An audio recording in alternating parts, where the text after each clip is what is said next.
Olá, sejam bem-vindos ao segundo episódio do podcast Pela Lente do Antropólogo, que na realidade é a segunda parte da conversa com o professor Fernando Florencio.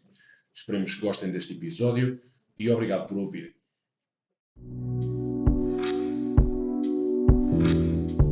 Essa veio, a minha segunda pergunta era, e falando especificamente, sei lá, de redes sociais, como é que tem sido, lá está, o crescimento nos últimos 10, 15 anos das redes sociais, como é que afetou também um bocado o trabalho, toda a questão da antropologia digital, toda a pesquisa, essa etnografia digital? Eu acho que tem muito a ver exatamente também com isto. Eu acho que toda a tecnologia pode ser sempre usada em benefício, desde que sejamos nós a controlar a tecnologia. Quando é a tecnologia a controlar-nos, tanto faz ser uma rede social ou ser, enfim, um chat, quer dizer, eu posso participar em redes sociais, já o tenho feito, é muito útil a toda uma área da antropologia, não é? Do digital, isso é altamente útil, não é? Mas se eu não dominar aquele assunto, não é? Também estou a tomar como certo coisas que me estão a circular na net, hoje então em certas áreas, por exemplo, da política, ou não só, não é? Há imensa informação não controlada a circular na internet, se eu não tenho como separar o trigo do joio, não é? Pois estou a comer fakes e teorias da conspiração e factos completamente distorcidos, não é? Portanto, tal como o chat não é o único instrumento que eu devo usar, não é? Também as redes sociais não devem ser o único meio tecnológico que eu devo usar. Tal como, por exemplo, eu digo isso muitas vezes, não é preciso as tecnologias, não é? Nós não podemos acreditar em tudo aquilo que as pessoas com quem nós fazemos trabalho que nos dizem, não é? Então, se para isso não precisávamos de nós, bastava um gravador, não é? Pô-los a gravar e transmitir o que eles dizem. Nós temos que pegar na informação, comparar com outra informação e dar-lhe um contexto e interpretar, uma espécie de hermenêutica, não é? É isso que também temos que fazer, não é? Eu tenho que pegar no texto que pedi ao chat para escrever, não é? Ok, que me serve agora de uma espécie de guião para eu começar a escrever o meu texto. Sabendo que quando o texto diz o Goethe diz não sei o quê, eu tenho ali o Goethe e digo, não, desculpa, não é? Pronto, não é? Fazer comparações também para perceber o que é Não, que e ele faz erros. Eu sei que os alunos que agora usaram em etnografia e trabalho de campo, e o texto confunde, o chat, talvez o programa que usaram, em alguns casos confundiu entre o James Clifford e o Clifford Geertz. Pronto, não é? É tão simples como isso. E claro, os alunos deram pela confusão népias. Não é? Foi preciso eu dizer, meus queridos amigos, o texto do James Clifford é de que ano? Silêncio. E eu, 1986. O texto do Clifford Geertz é de que ano? Silêncio. 1975, porque era a versão em português. Não é? Bom, aqui neste trabalho diz Clifford, e depois a seguir diz pai da antropologia interpretativa. Clifford, entre parênteses, 1986. O chefe está a falar de quem? Mas isso é do chefe. Pergunto, não é? Não foi eu que fiz isto. Pergunto, não é? Então é de quem? Então é burrice de quem escreveu isto, não é? Confirmar as fontes é sempre essencial, seja, até mesmo quando se está a fazer uma leitura bibliográfica, o que quer que seja sempre imperativo. Tudo. Portanto, não é a tecnologia pode pôr mais desafios, não é? Até pela quantidade de informação que de repente vais recebendo, mas há que ter sempre uma atitude crítica em relação aos usos da tecnologia e não ver a tecnologia como agora não preciso de estrelar num ovo, basta dizer micro, estrela ovo, pronto, fiz porrar, não é? Pois afinal não estou a comer um ovo, estou a comer uma bola de ping-pong, não é? Não sei distinguir uma coisa da outra. Claro.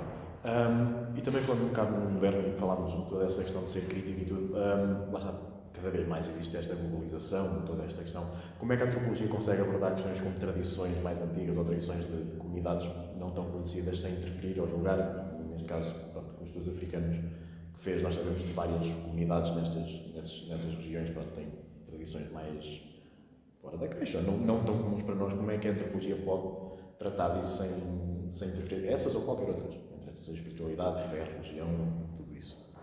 Olha, eu acho que uma das coisas que a antropologia não pode fazer é exotizar esses aspectos de vidas e de estruturas sociais e de vidas sociais que não são os nossos, não é? Aceitar que eles existem, fazem parte e dar a conhecê-los, enfim, ao mundo, não como coisas exóticas, não é?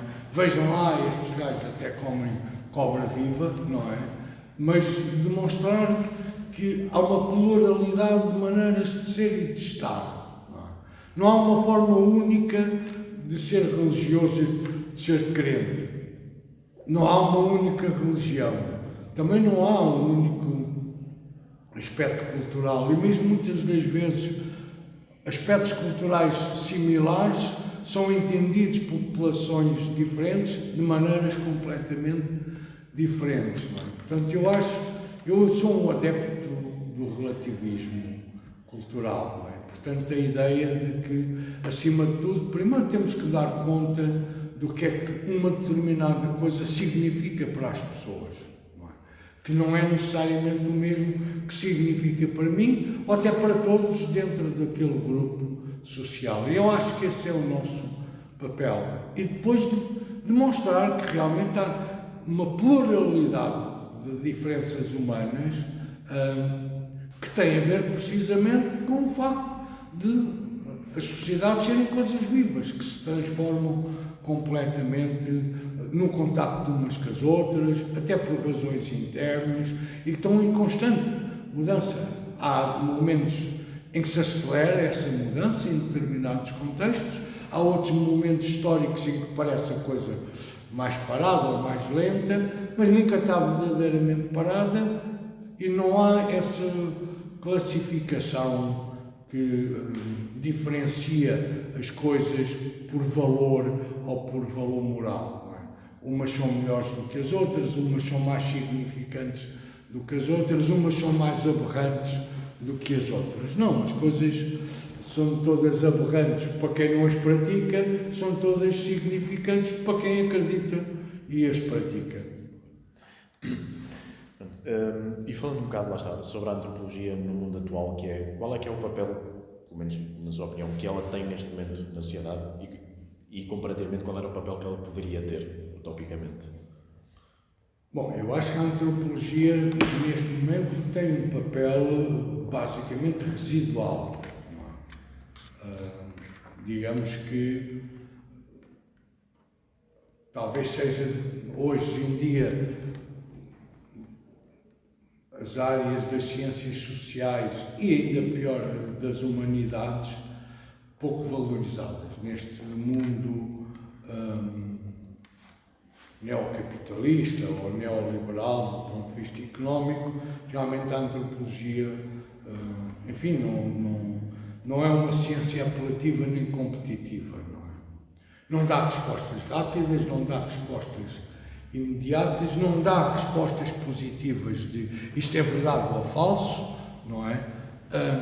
Tem uma tendência para complexificar os problemas e em vez de dizer não, isto é preto e branco, tem que dizer não há preto e branco, há uma panóplia de cinzentos pelo meio e hoje em dia não há tempo para isso.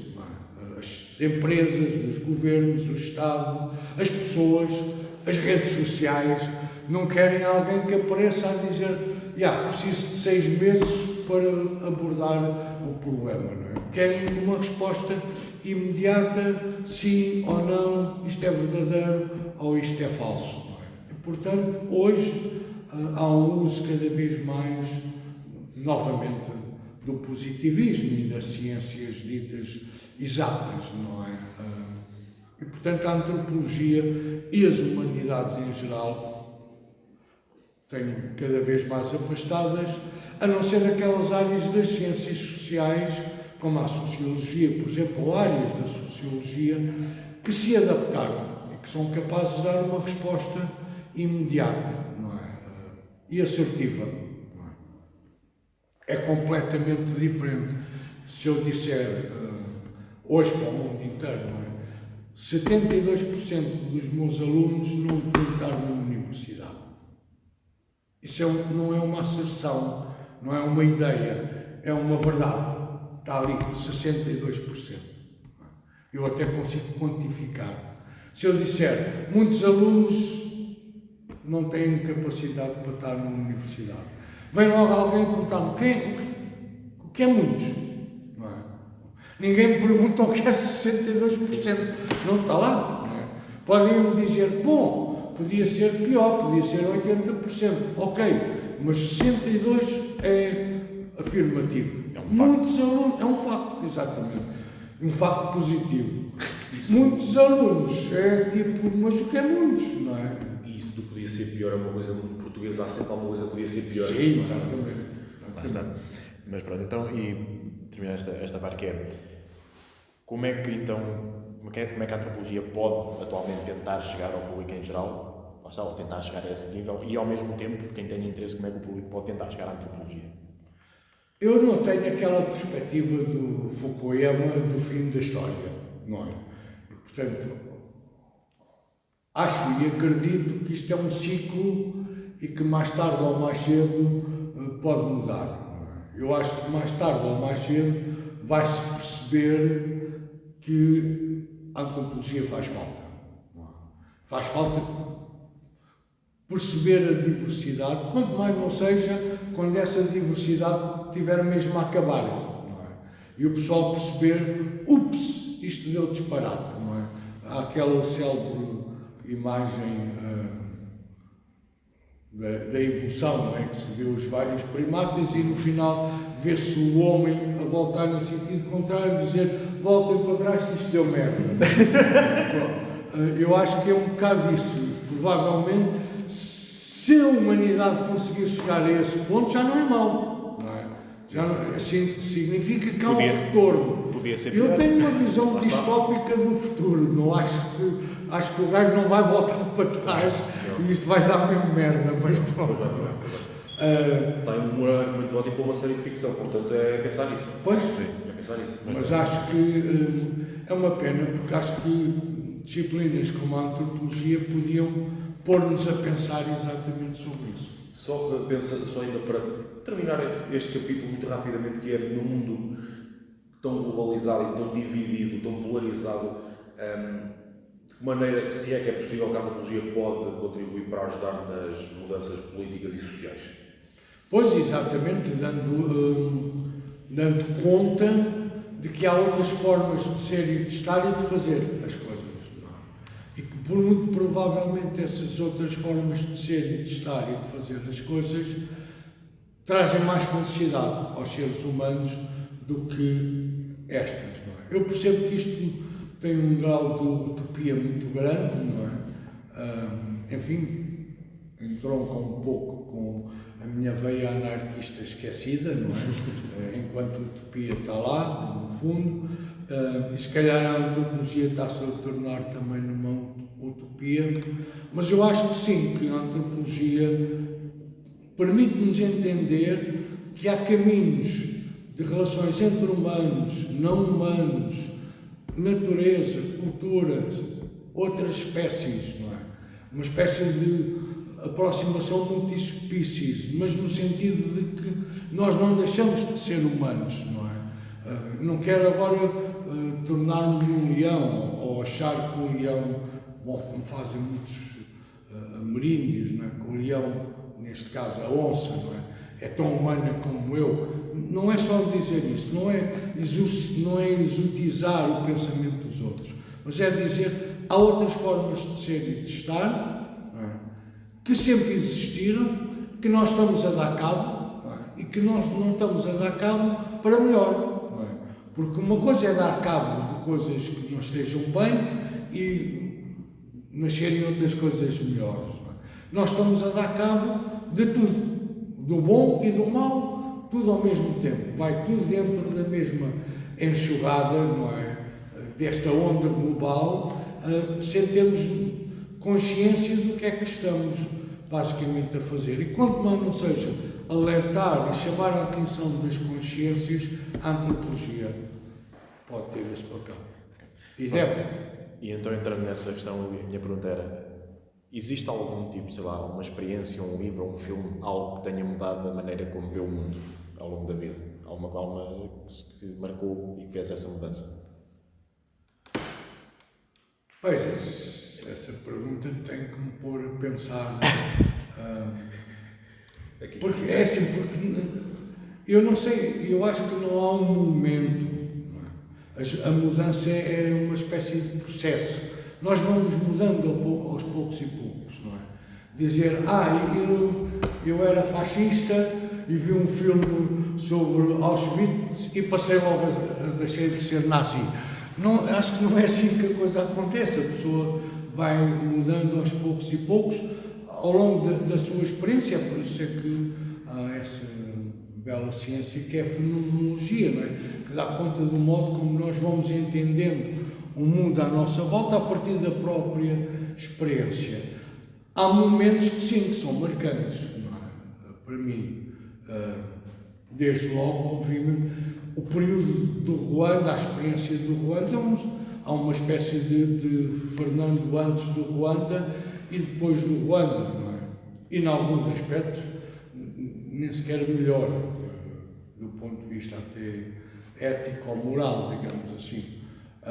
Mas essa sim, mas também não é um momento, é um período ao longo de coisas que foram acontecendo nesse período. Também não foi, a mudança não é todos os dias, não é? Alguns momentos de doença também provocaram mudança e reflexão. O meu divórcio, obviamente que sim. Enfim, há momentos que nós vamos vivendo que vão-nos impelindo, não é? E não é uma mudança unidirecional. Quantas e quantas vezes vamos para aqui, vamos para ali. Eu nunca imaginei, por exemplo, nunca fiz grandes planos na vida, confesso, não é?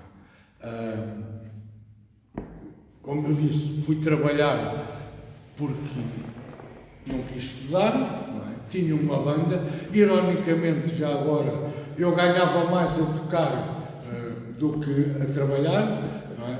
Mas se calhar com aquela ética burguesa do trabalho, achava que, bom, tocar numa banda não era trabalho, e trabalhar numa fábrica era trabalho, tanto que isso depois permitia-me amanhã não querer estar na banda e mandar os gajos à fava, foi o que eu fiz, e ir-me embora, não é? Nunca pensei em ir para a antropologia ou ter um curso superior, depois decidi ter um curso superior, depois decidi ir para a antropologia. Se me perguntassem no final do curso de antropologia o que é que eu queria fazer com a antropologia, eu acho que a única coisa que eu poderia dizer é: olha, gostava de ter uma experiência de terreno, se fosse possível, que não seja numa aldeia a 5 km de autoestrada, não é? Fui para o Ruanda sem saber que ia para o Ruanda. Fui fazer o doutoramento porque achava que tinha emprego quando vim do Ruanda no Ministério dos Negócios Estrangeiros e mandei o secretário de Estado para uma certa parte e desliguei-lhe o telefone na cara, por exemplo, de tão alterado que vinha do Ruanda sem dar por isso. Vim para Coimbra, nunca imaginei que viesse para Coimbra, não é? E muito menos que ficasse aqui não sei quantos anos. Pegando nisso, eu pergunto, assim de repente, como é que foi a mudança, se é que houve, a mudança de visão em relação ao mundo? E tem a Emily, já estamos a falar agora, desde que começou todo esse período de estudo, passando ao trabalho de campo, passando a começar a dar aulas, passando a estes dias, aos dias de hoje, como é que mudou a visão do mundo? Olha, mudou em vários aspectos, não é? Em primeiro lugar, uma das coisas que mudou foi uma certa visão maniqueísta que eu tinha. Eu achava que havia pessoas intrinsecamente boas e pessoas intrinsecamente más. Ao longo do tempo, e por exemplo a experiência ruandesa, trouxe-me a ideia de que qualquer um de nós tem o diabinho e o anjinho no corpinho. E que, tocando aqui nas campainhas certas, sai o diabinho e mata 50 pessoas. Pronto. E se for preciso, logo a seguir, fica o anjinho. Essa foi talvez das coisas que mais me mudou. Com isso vem uma perspectiva talvez cínica. Eu acho que a antropologia trouxe muito uma perspectiva crítica e cínica, não é? Que é tentar sempre perceber coisas para lá do que está à vista, não é? E às vezes pode não estar nada para lá do que está à vista, é só o que está ali mesmo, não é? Mas estar sempre naquela de que há mais do que aquilo que a pessoa me está a dizer, não é? Deixa ver se aquilo que a pessoa está a dizer hoje condiz com aquilo que ela faz, não é? Condiz com o enquadramento social. Muitas das vezes olho para as pessoas não como enfim, também ser humano, enfim, não me deixo de ser, mas como um antropólogo. Então muitas vezes sempre a olhar e a ver, não é? Quantas e quantas vezes estou no futebol, estou a ver os comportamentos das pessoas a partir de um prisma de um antropólogo. Estou no café, estou a ver isso, estou a tentar ver relações de poder, estou a tentar ver relações de género e de sexo, enfim. E isso, por exemplo, era coisa que antes não tinha, e não sei se teria se não fosse antropólogo, pois muitos dos meus amigos não ligam nada a isto. Não é? Eu também começo a ver um pouco por aí, creio um pouco que é. Isso começa a acontecer, ou seja, é quase não conseguir despir a camisola, ou seja, em qualquer lado estamos a observar, não é? Yeah. Pronto, é isso. Também aos poucos, já muito mais novo e com muito menos tempo de carreira, já começa a acontecer. Imagina alguém que já tem isto tão intrínseco ao longo dos anos, de começar a ter estes comportamentos. Eu sinto que transportes públicos, por exemplo, é daqueles sítios que dá todo um contexto de observação absolutamente incrível, por exemplo. E é a tal história do primeiro estreia-se e depois entrega-se. Exatamente. Nunca pensou, como conhecido e fervoroso adepto do Benfica, fazer um trabalho de campo relacionado a isso?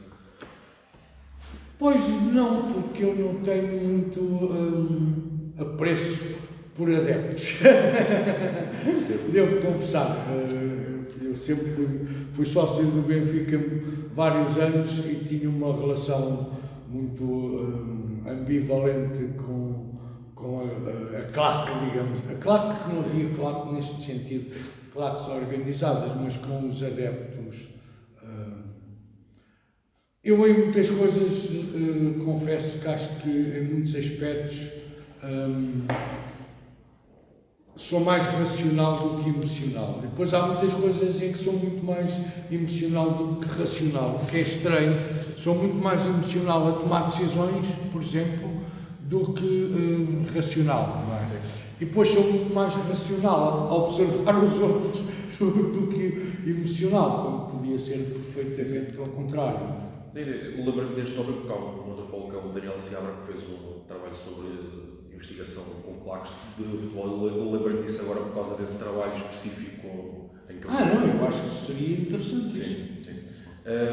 Esta pergunta é um bocadinho fora da caixa, então eu pergunto-lhe assim que é: se pudesse conversar com um antropólogo ou uma figura histórica que admiro, qualquer coisa do passado, quem é que seria e porquê? Não admiro ninguém, assim, em particular. É isso. Também serve. Mas já há muita gente com quem eu gostava de conversar, não é? Agora, nunca tive, mas isso desde miúdo, nunca tive um ícone, não é? Sim. Dizer assim, tipo, eu adorei durante anos os Backstreet Boys, ou o Michael Jackson, ou não sei quem, o Bon Jovi, nunca tive essa, não é? Assim como também nunca tive, na verdade, nunca fui de Lausiano, tipo, eu não vi outra coisa senão Foucault. não é? Não, nunca consegui ter essa perspectiva. Há autores que eu fui aprendendo a gostar e outros autores que eu confesso que fui aprendendo a desgostar, porque há muita gente que consegue desligar a obra do obreiro e eu não consigo.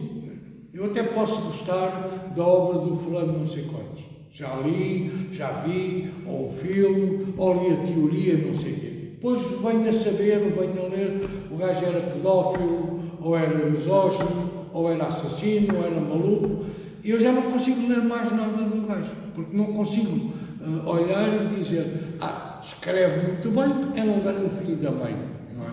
E eu fico naquela, era um grande filho da mãe que escreve bem, ok, mas posso passar bem sem a escrita dele, porque retenho mais o grande filho da mãe. Mas enfim, sei lá, quem é que eu gostaria de falar? Olha, eu gostaria de falar com Deus, pronto. Seria assim, uma coisa interessante, desde logo para lhe perguntar se ele existe ou não é? E pronto, finalmente poder dizer sim, existe, não existe. E seria a descoberta de uma vida. Por exemplo, não é? Sim, sim. E eu perguntar-lhe algumas coisas de cariz pessoal, que digo agora porque se calhar também não me interessava saber, né? Tipo, se calhar melhor não. É melhor ficar sem respostas. Surpresa. Vamos ficar na ignorância. Às vezes é uma bênção também. Às vezes é uma bênção. Pronto, então, e falando assim uma questão mais pessoal, que é, com toda a experiência que tem agora, com os 65 anos que tem, qual é que era o conselho que dava ao seu mais jovem a começar a carreira? Ou a começar a estudar, ou quando foi trabalhar, ou quando foi para a tropa? Qual é que seria aquele conselho? Se houvesse um. Em termos da carreira é muito simples. Eu acho que a única coisa que provavelmente mudaria, se pensasse única e exclusivamente em termos de carreira, era não ter vindo para Coimbra. Ou pelo menos vir para Coimbra e depois ir-me embora. Que já tivesse a hipótese, e podia ter tido essa hipótese e não fui. Não por mais nada.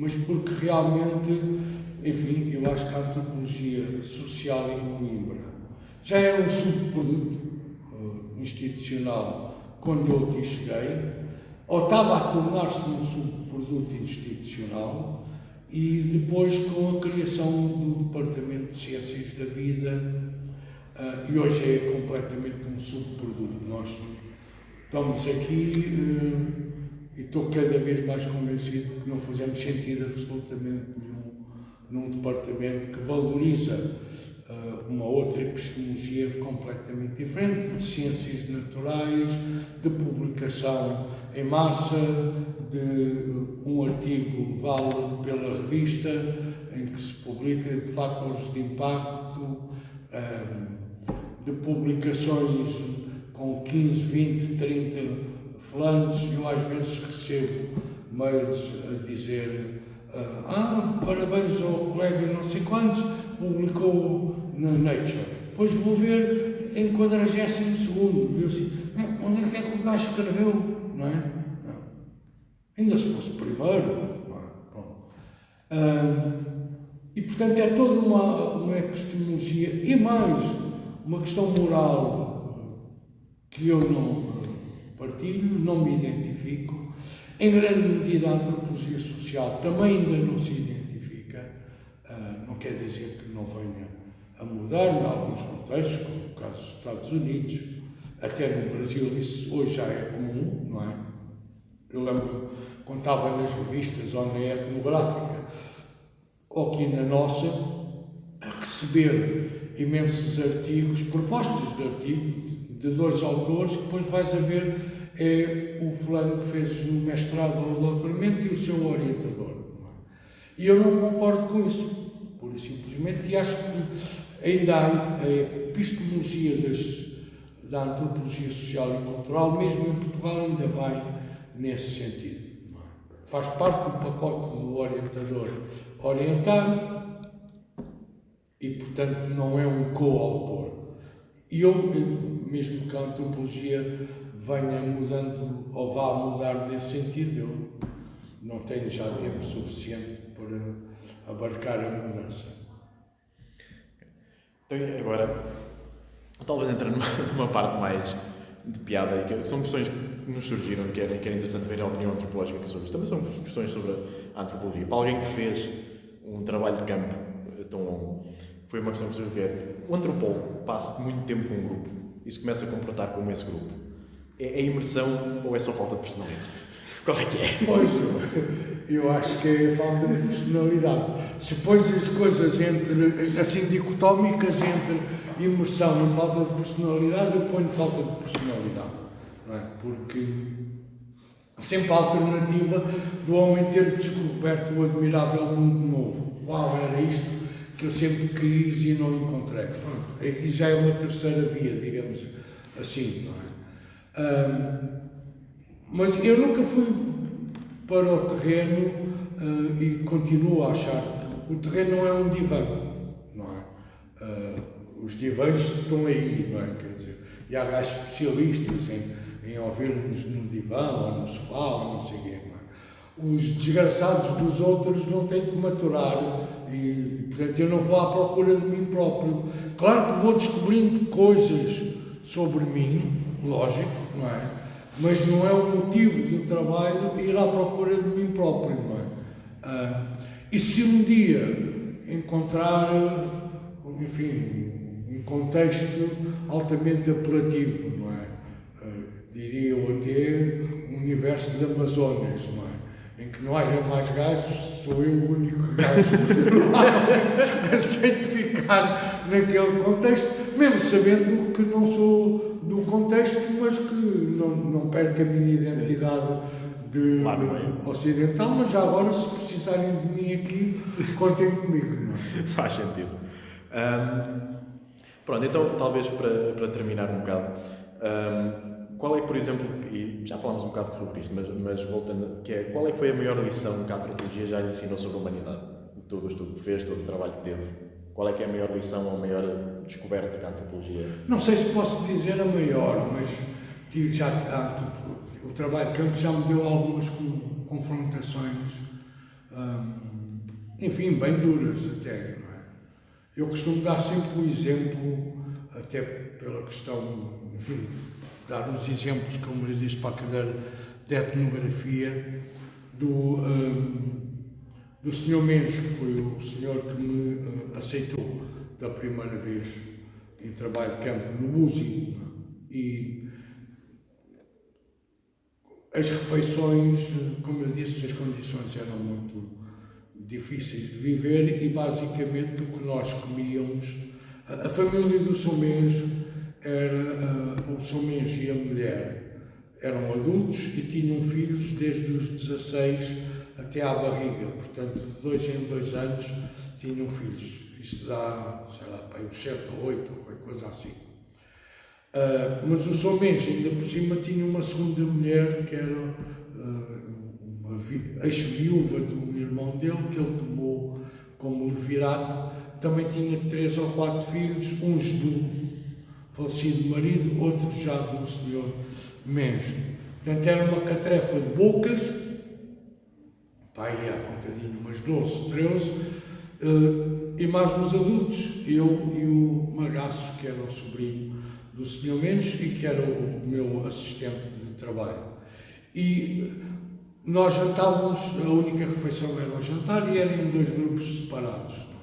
O grupo dos homens, que se sentavam numa mesa, 4 homens, Sr. Mendes, eu, o Magaço e o filho dele, mais velho, 16 anos, que já era um homem, já tinha feito os rituais de iniciação nodal, e depois junto à palhota e junto ao fogo as 2 mulheres e os filhos todos. Não é?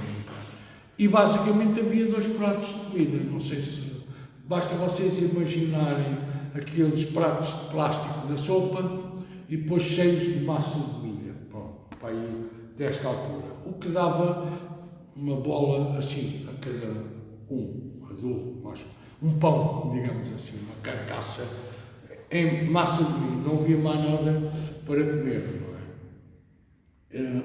E eu, para aquela gente toda, para as duas mulheres e as crianças, era a mesma dose que para os homens. Mais coisa, menos coisa. E eu, nos primeiros dias, até pelo facto de ser pai, achava que sentia-me desconfortável, mal com a situação, não é? Tipo, estamos nós aqui a encher a barriga, salvo seja, não é?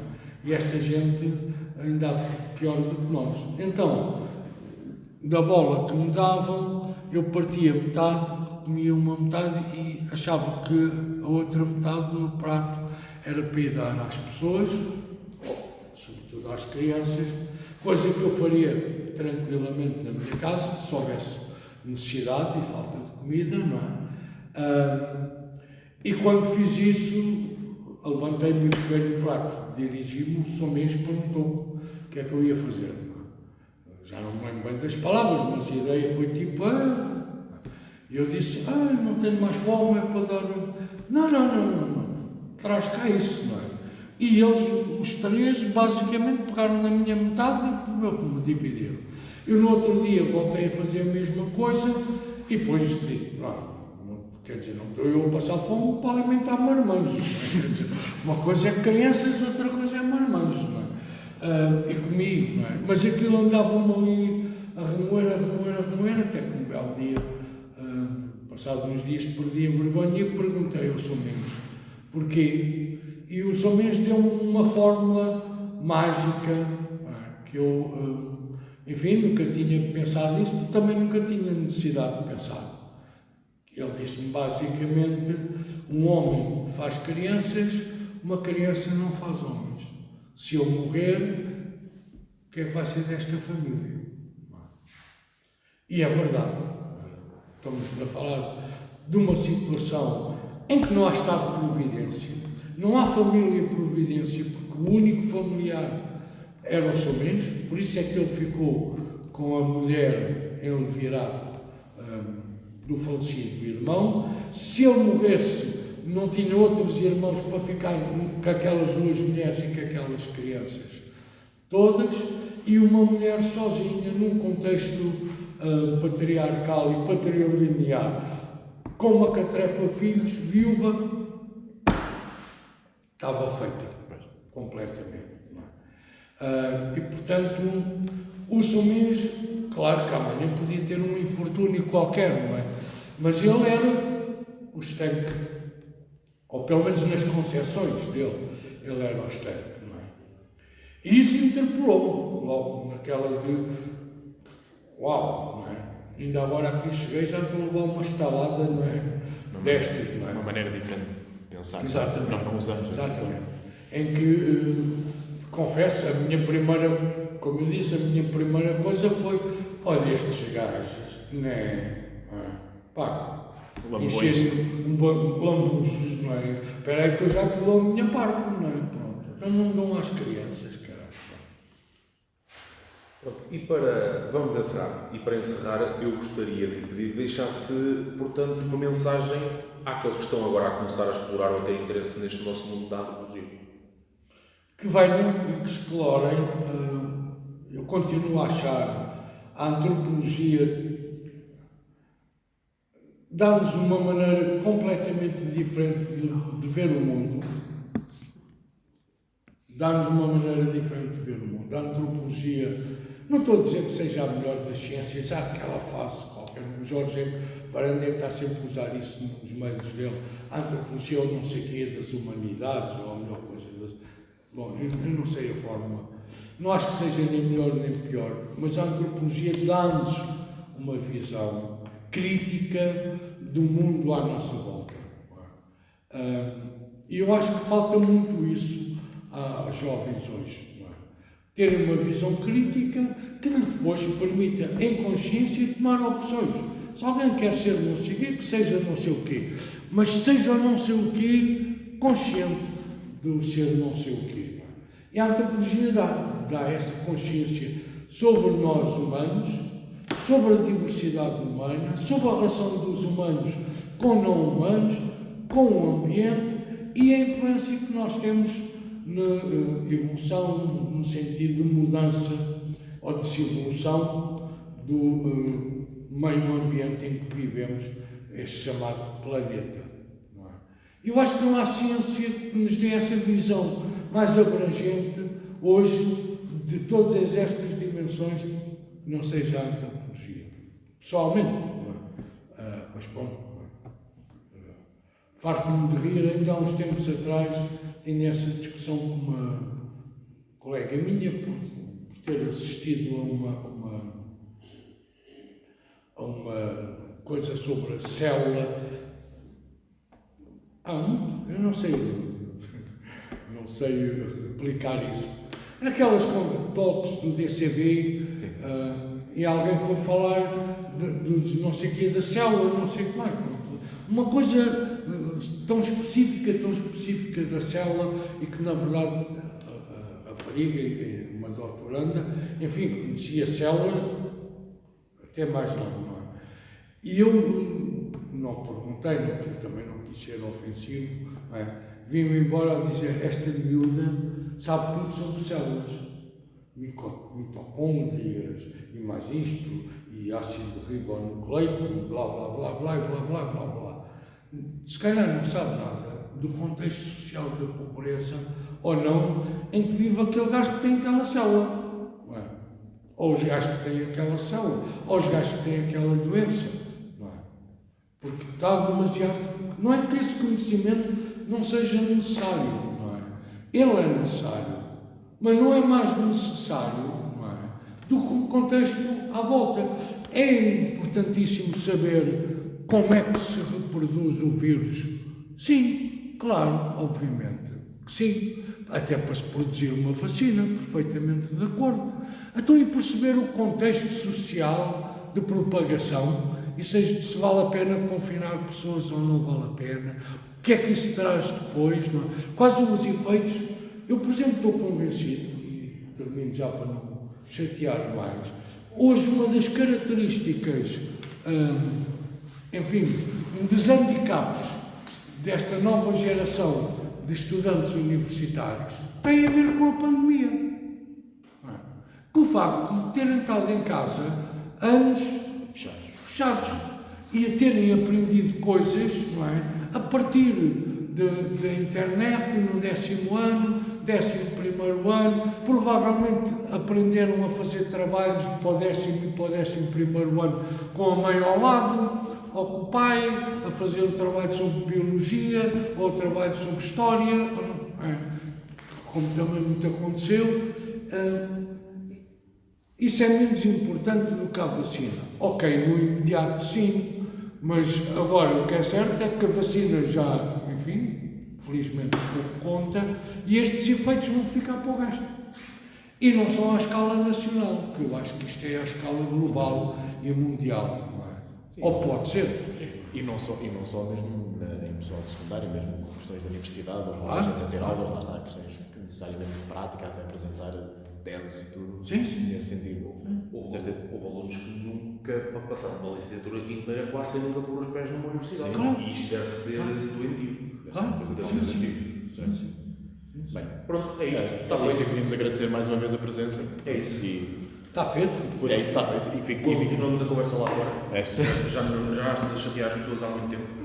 Portanto, pronto. Obrigado. E até breve. Esta foi então a segunda parte do podcast com o professor Fernando Florencio, do nosso novo podcast Pela Lente do Antropólogo. Agradecemos mais uma vez a vossa presença e o vosso interesse. Aguardem até ao próximo dia 20 de abril para a publicação do novo podcast com um novo convidado e teremos novidades no futuro. Obrigado e até lá.